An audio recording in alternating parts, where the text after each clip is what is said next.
Board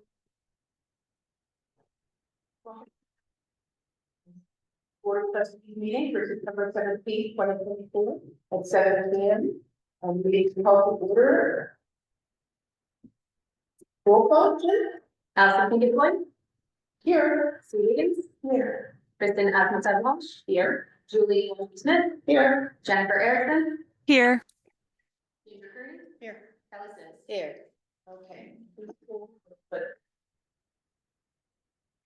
I pledge allegiance to the flag of The United States of America and to the republic for which it stands. And Liberty and justice.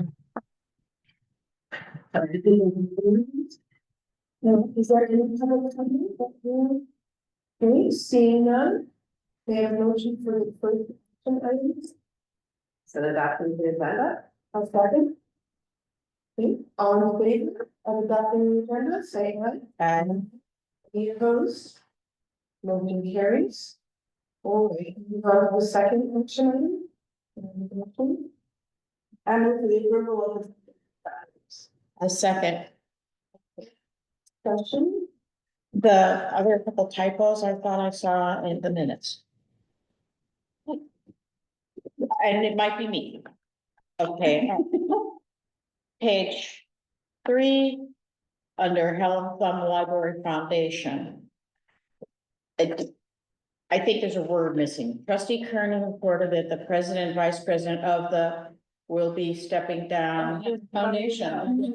Yeah, so that, and then under unfinished business, the second number 1, discussion around current metrics, and this again might be me not understanding. Executive Director Lizanecki reported that increase that result in declining based on payment as a barrier. I wasn't sure that didn't click with me really.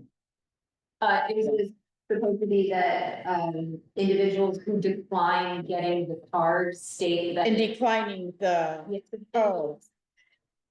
Okay, if it makes sense to everybody else, then it's.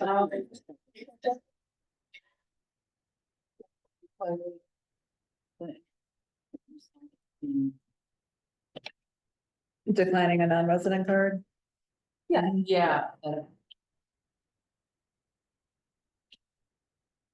Actually, I have a question. I can't remember, is there another point where we're discussing the foundation? Because I had a couple questions and. We will do the new, like what was discussed last time, or we do have foundation.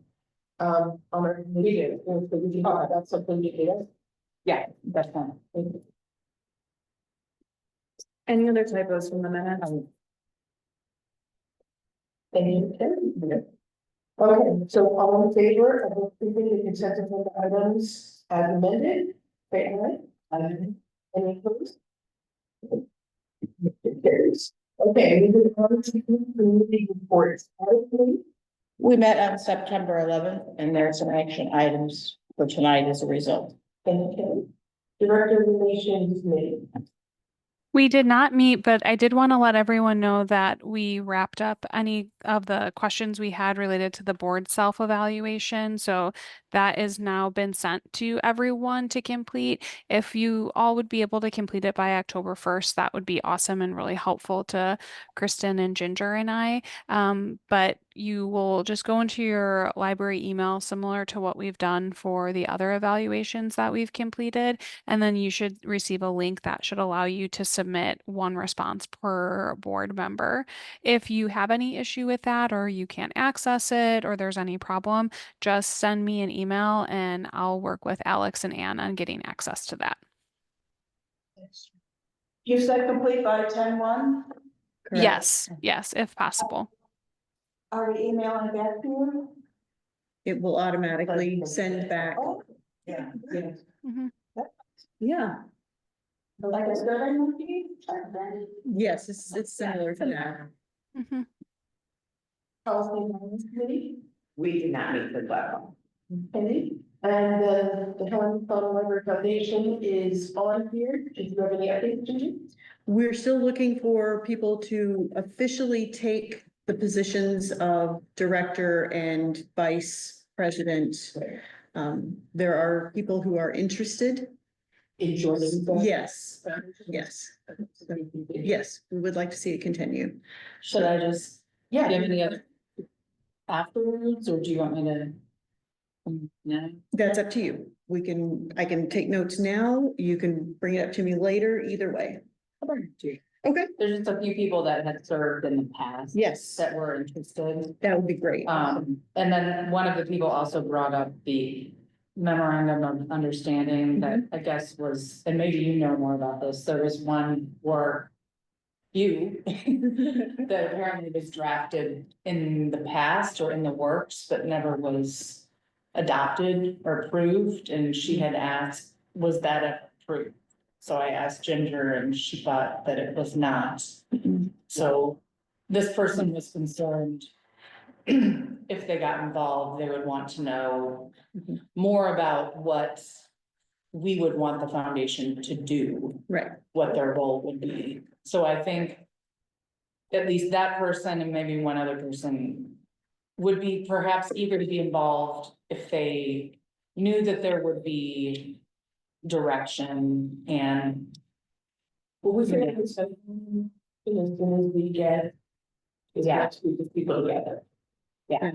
Let's, now, so when I was serving on the foundation, there was a draft of a memorandum of understanding of how the relationship between the library and the foundation was gonna work, similar to like what was brought up about the grants, like Sure. having more of a clear policy of that. And, it has not come to our desk, and I haven't been on the board for like a year, but okay.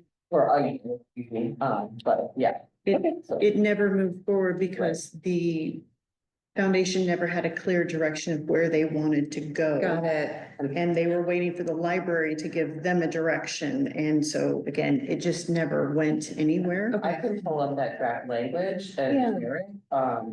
And then also I think another hurdle was that we were in the middle of opening this library. Yeah.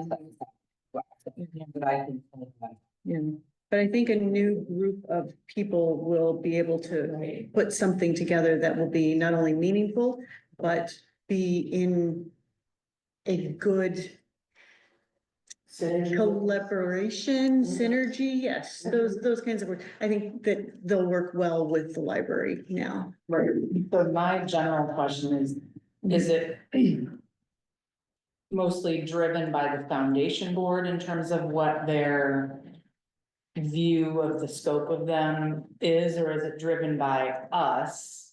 Like, here's what we want, or is it sort of a symbiotic collaborative process?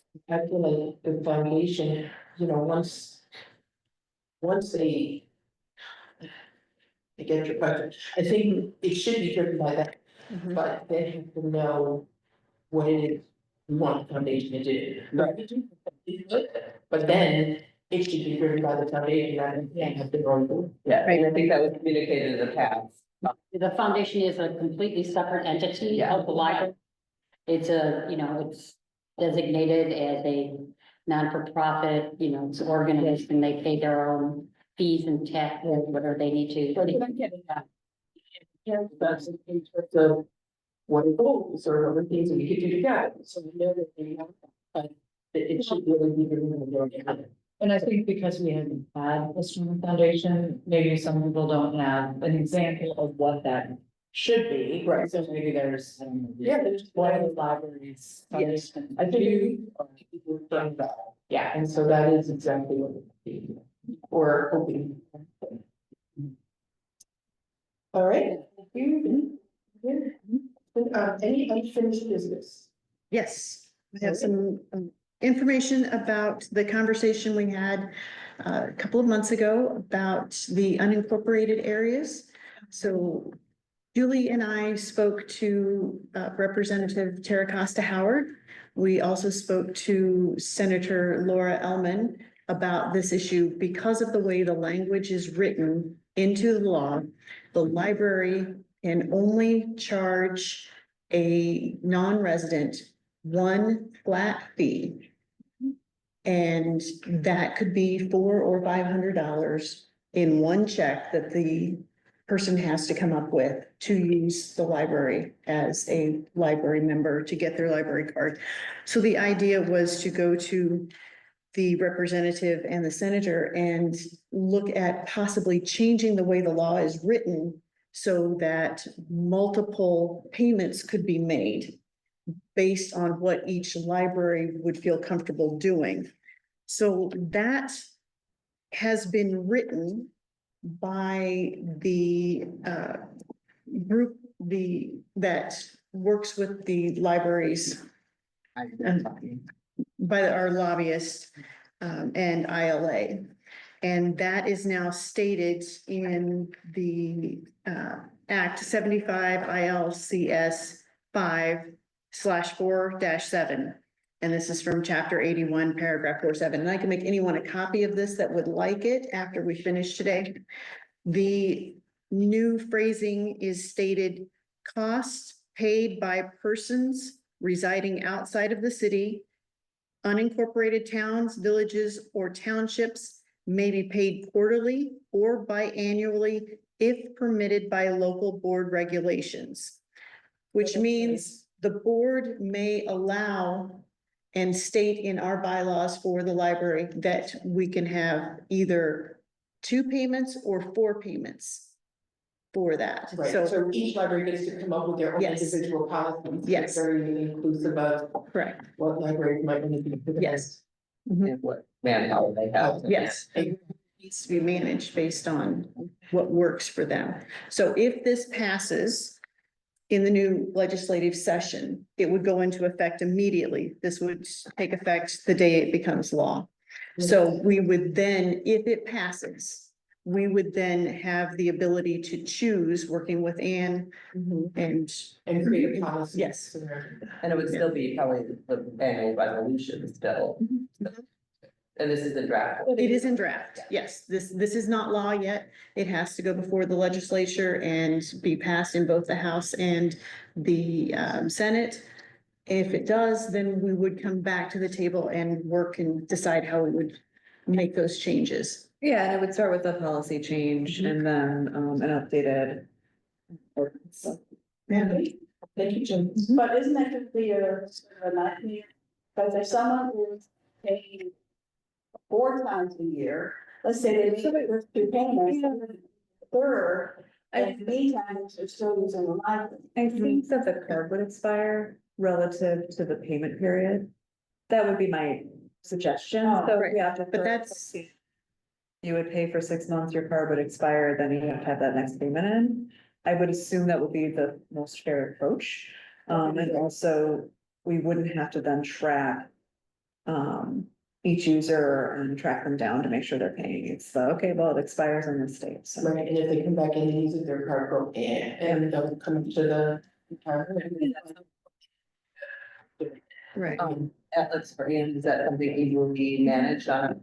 We set the expiration Yeah. date, creating new cards as it is, so.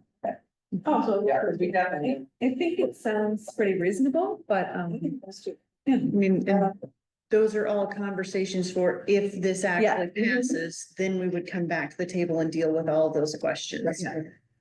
the big if, but here's the progress. Thank you. Yeah. So, I was at the applicant today, and I saw them with like a 4-year-old and we set up minutes. So I walked up to her and said, "Is this been done?" She said, "Yes." And before I could say anything, she said, "But I live in the center." And then I said, "Oh, I just wondered if you ever came to our library." She's, "Oh, no, but really love the new one, but I haven't figured out how to get my."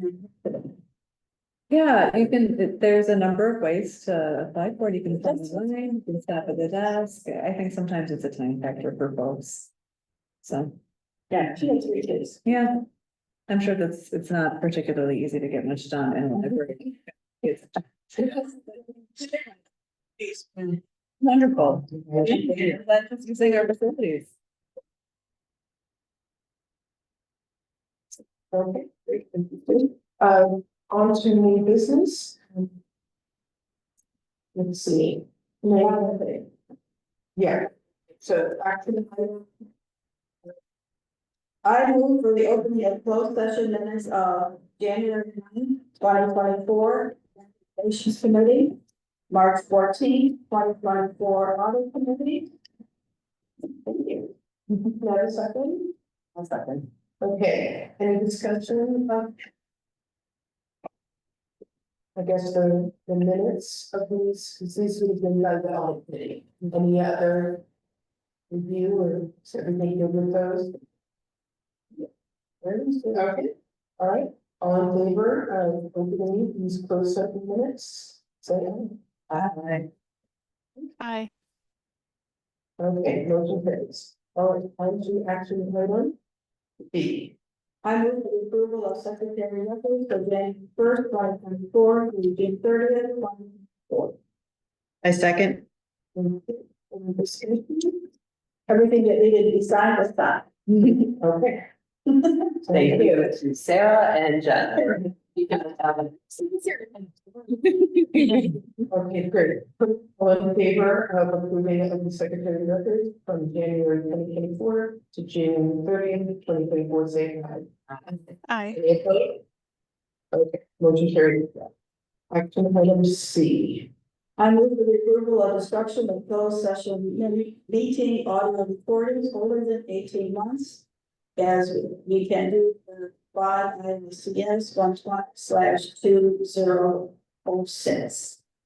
I second. Thank you. All in favor? Aye. Aye. Any opposed?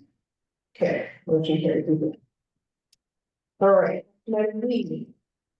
I'm for action. IDA related to memo of understanding with the village of Lombard. Okay, do you want to say anything about it? Extending the personal agreement with the village so that they continue to use the spaces and the former spaces occupied by the library on Maple Street. This now goes through October 31st, and we're ratifying because it came together pretty quickly and I wanted to make sure you guys are on board. Yes, so it's already in effect. This is you guys just saying, yeah, stamp of approval. Okay, all in favor? Say aye. Aye. Aye. Okay, motion carries. Action item B.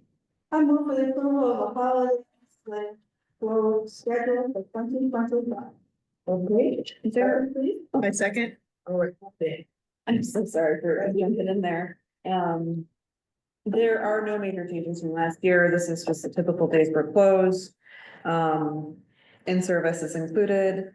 And then also a staff emergency training day to be scheduled, staff recognition, and then accounting for those change in typical hours, just so it's noted and trains. All right, all in favor of approving the holiday includes holiday sign close day schedule for 2025? Say aye. Aye. Aye. Any opposed? Okay, motion carries. Last action item? I move for the adoption of ordinance 2024 5 006, the government regular meetings of the library board trustee. Next week for 2025. Yep, then. I'll set it. Thank you.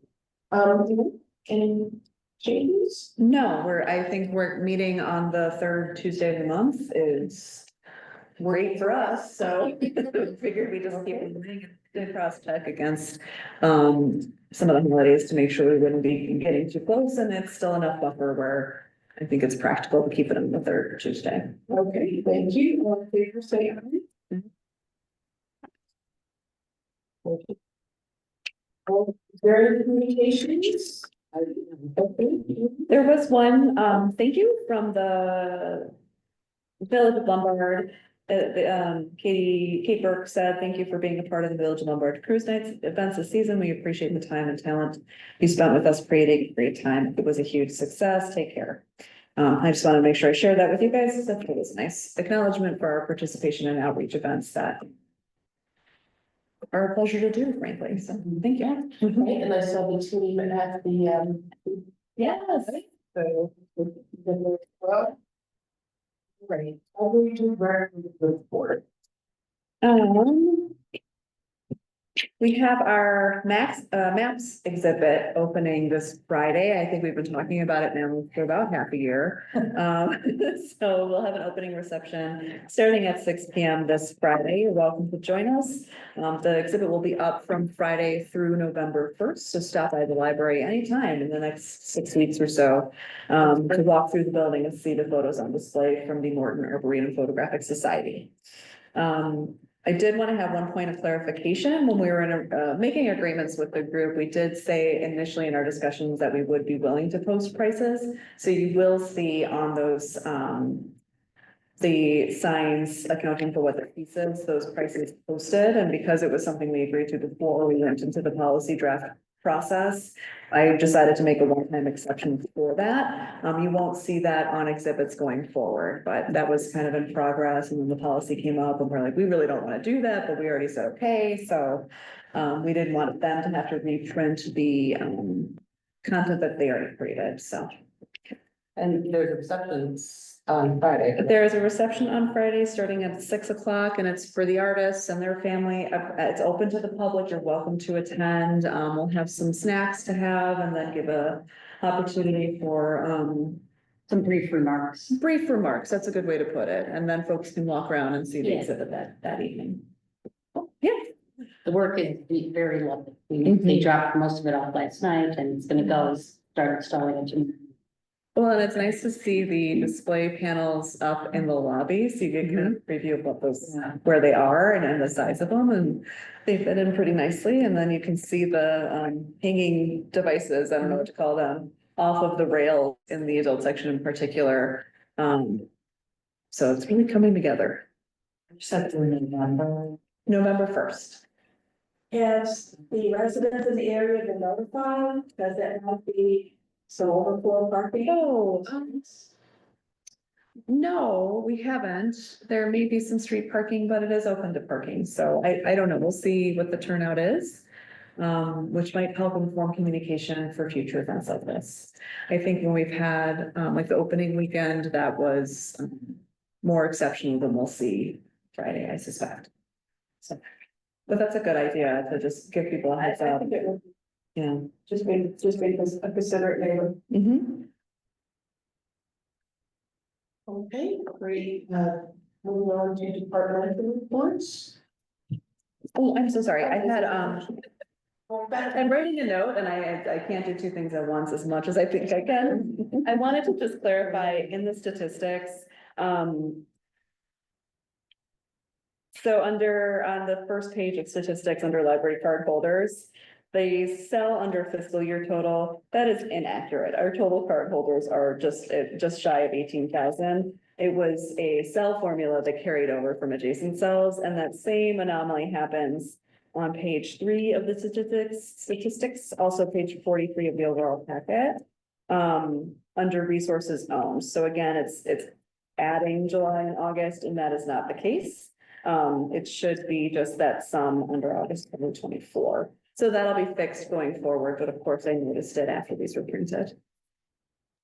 What was the second one again? Under resources owned, that same fiscal year total, it was adding the sum from July 24 to August 24, but that's not, it's not true. It's just the August total. So that is page 3 of the statistics and page 43 of the overall. Yeah, so it's just, it's true in most of the other cells, but not those. So. And it's the second month with this new format and I'm like, yeah, of course, yep, that makes perfect sense now that I see it. So it's corrected going forward, but in the meantime, I just wanted to call attention to that. So we're not thinking that we have 35,000 cardholders. That would be incredible. That is certainly a goal, right? Let's see. Oh, good. On this one piece of paper and it's getting much smaller. Well, and we want to tell more of the story. So there's more information here and it's more readable. Yes, I think. And the last part is we did fill the patron services manager position as of today. The candidate accepted the position. They will start in mid-October. I'm gonna be a little vague because it is such new news. I don't know that I want to say in a public format who this candidate is until they've had an opportunity to tell their employer. Yes, yes. You know, we posted about 3 weeks ago and we started interviewing. The candidates came through right away, so we interviewed for about a 2-week period. We interviewed 4. So I just had a quick question before we go to department. Thank you. About the properties you would have, like, is our parts list short or like? It's not bad. No, and it's being addressed every day. So I think on Wednesday this week, I had said that there's those asphalt patches. From the construction vehicles, it crumbled the concrete between the street and the property. So those concrete pieces have already been replaced, but they had to cut into the asphalt there, and now that's being filled, scheduled to do tomorrow. Let's see, the storm and sanitary structure corrections have been addressed. I'm not sure what the status on the handrail as of this week, and the minor concrete repair. So I'll follow up on those items. There was also some concern about the lack of growth from the grass. And there was some, because we seeded and we did an overseed and the landscape company has been periodically watering, but we're not seeing the results that we were hoping to see by this point in the project. It's so dry. Because it's been very dry. And we just want to make sure that when we're transferring the property to the park, it's as the contract specified. So we are being attentive to that. We were on site with Joe and Dave and John from FQC in late August, and we continue to talk. So we'll get these things resolved. I think Jason Cooper from our, Jason Cooper, who you guys know, he'll be over there this week to just see the status of the grass as well, because like I said, we want this to go as good as possible for our residents and our taxpayers. So we're attentive to it and we will get it resolved so we can hand it over.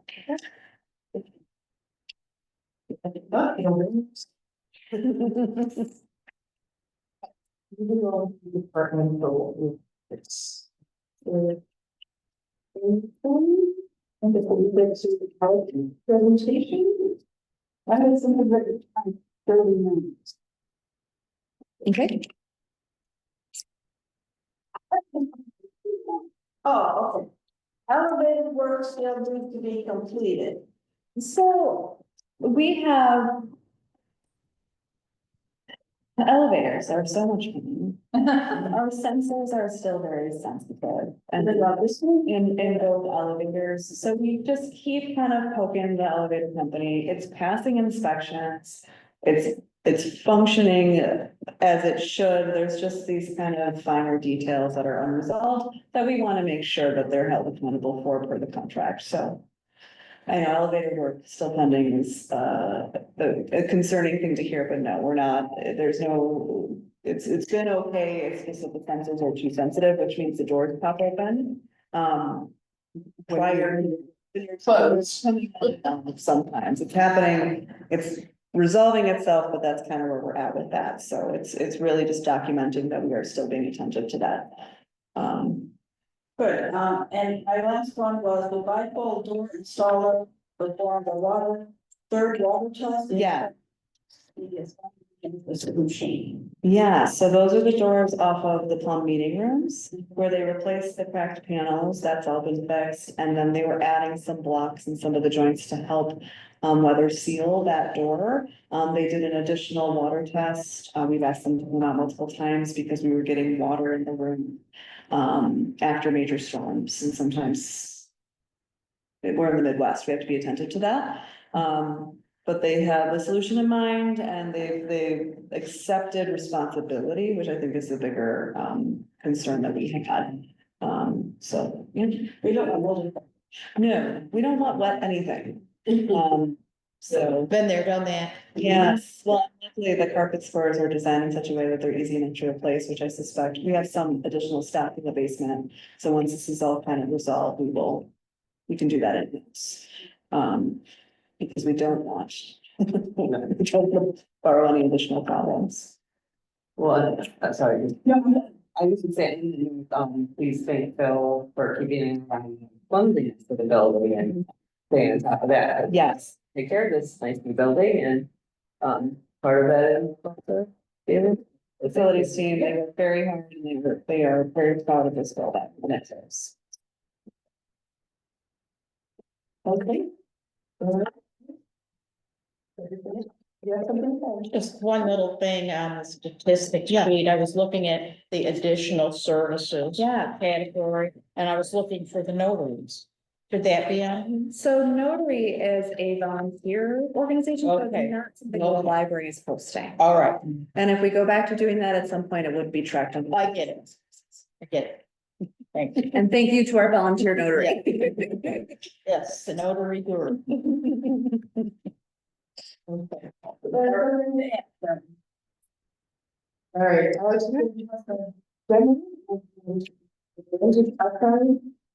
Yeah, give me 1 second to share my screen here. Find the right window. Here we go. Share.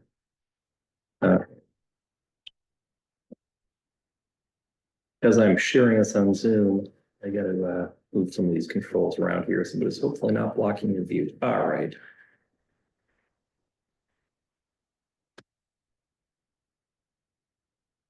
That's better. All right, so as you know, we've started digitizing some of our newspaper collection. We've got newspapers going from 1915 up to present in a combination of microfilm and print newspapers. We started by digitizing the oldest of the microfilm first, working with a company called Advantage Archives that is used by a number of other libraries across the country.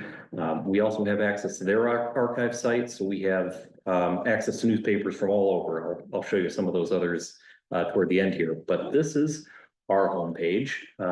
We are still customizing this, so in terms of the color scheme and images that we're using, that might change a little bit in the future, but generally you have this search box here. This is a keyword search, so if you're looking for a person or a place, just put those keywords in here. You can select a range of dates to search. A little bit further down the page, you see the newspapers that are in the collection. That includes the Lombard Spectator, which is the bulk of what we have on microfilm. Prior to that, we have just a couple of years, 1915 and 16 of the Lombard News. And apparently, somewhere on one of our reels of film, we had 14 pages of the Villa Park Argus. So I'm not sure how that ended up in our collection, but it was on the film with some of our other papers, and we've got a little bit of that too. You can kind of see a breakdown of the range of dates by decade and the number of pages, 9 decades in total right now. And again, that's going to increase as we continue to digitize more of that collection.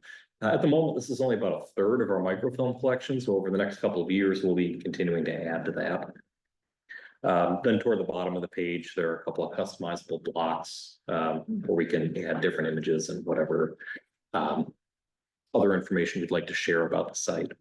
One thing that we have been talking about with the Lombard Historical Society is potentially partnering to include some of their newspaper collection in this same site. So likely in the future, if that works out, we would be rebranding this to feature the Historical Society as well as the library. So might it, I'm not sure. We're going to be setting up a meeting with them soon to talk about what material they have that they might be interested in contributing. But I know they also have historical newspapers that might be of interest to our shared. And it's also building an audience. So for folks that are interested in history, we want to bridge that. So yes, you have resources at the library, but if you really want to think about local history, we should include the Historical Society in that conversation. And I think what they had, I don't remember the totals, but it was things that were unique to their collection. So it would be an asset to join it with the content that we have. I can get more details, but we're still in early discussions. So just to demonstrate a search here, I'm going to search for Helen Plum, and I am going to set this to the year that the library opened, which was actually, 1928. So click search. This will find all of the individual pages in issues of papers in our archive. They did run all of those images through some optical character recognition software. So you have the text as well as the images. Because of the age of the paper, some of the image quality isn't great. You'll see some words aren't transcribed perfectly, but generally if you're doing a keyword search for a name or a place, you do get pretty good results for the searches that we've tested. So these are all the results for Helen Plum during 1928. And we opened to the public on November 12th, 1928. So as far as I can tell, this is the first mention in the Lombard Spectator of the library's opening. I'm going to see if I can zoom in a bit here because that is a little bit small to read. There we go. So when we opened, originally, we had just the children's collection available at first. We were still working on cataloging a lot of the adult material. So we opened for younger kids first. 7:30 to 9. Yeah, limited days and hours. Our first juvenile library card holder here was John Edward Roberts of North Main Street. And the first book he checked out was Buffalo Bill and the Overland Trail, which has long since been weeded from our collection. Fun fact, it is available on Hoopla. So there are some other tools here. You can adjust the brightness and contrast, which depending on, some of these scans are a little bit darker, and that's pretty much based on the age and the condition of the film itself. But overall, the quality has been pretty decent. There's also a clipping tool. So if you want to save a particular article, you can easily highlight just the section that you want. And if I can click the right button here, you can actually download individual images or entire pages of the paper. So that's kind of how the site works. As we've been going through some of the articles about the library, there was one interesting story that we thought might be fun to share tonight. So jumping, if I can get these zoom controls out of the way here, there we go. So jumping forward to 1987, we had acquired a very large stuffed Paddington bear that lived in the children's area. Yeah. Sue, do you remember that? I was born in '89, so I really didn't visit the children's reading room. Okay. Yeah. Well, sorry, I'm gonna have to move this window a bit to get these zoom controls out of the way. There we go. So unfortunately, in November of that year, Paddington was kidnapped from the library on Halloween. Some teenagers ran in, grabbed him, took off with Paddington. It was a rather large bear, but they managed. But about a week later, they did feel sorry for all the kids that were missing Paddington and did anonymously bring him back and leave him outside of the door of the library.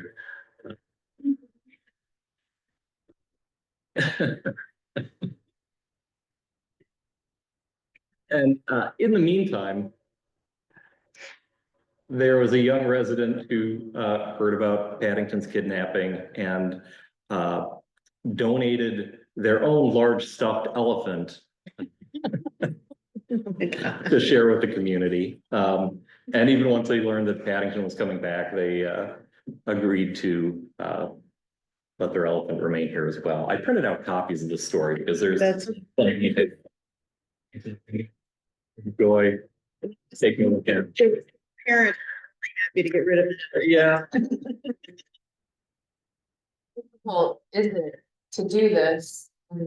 Are you the one like, is it laborious? No, so as far as the scanning, we boxed up the rolls of film, we shipped them to Advantage Archives, they're in Ohio, so it only took about a day to get there. They handled the scanning, the optical character recognition, they built and are hosting the site for us, so really there's no staff time involved. So it's like my speech. Mhm. Jen, do you want to? I'll email a copy to you. Yeah, and the last thing I wanted to point out is, if you click on the directory tab up here, this shows all of the other archive sites across the country that Advantage Archives has built for other libraries and historical societies. So there's, I don't know how many hundreds of them, but if there's another town somewhere in the US that you are interested in, you can browse through their collections as well. So we think this will be a useful tool for anyone doing genealogy research or just any kind of historical research. This is a great tool to have now. And is it live? Or it's going to be live? The site is live. We're not publicizing it to patrons just yet because we're still tweaking some things, and we're hoping to have a conversation with the Historical Society soon about what a further partnership would look like. And once we've got those details worked out, it'll be available on our website. But I did include bit.ly URLs for the stories that are highlighted here. So if you're interested, please feel free to take a look yourselves. The site is accessible, so welcome to explore. Give you a name.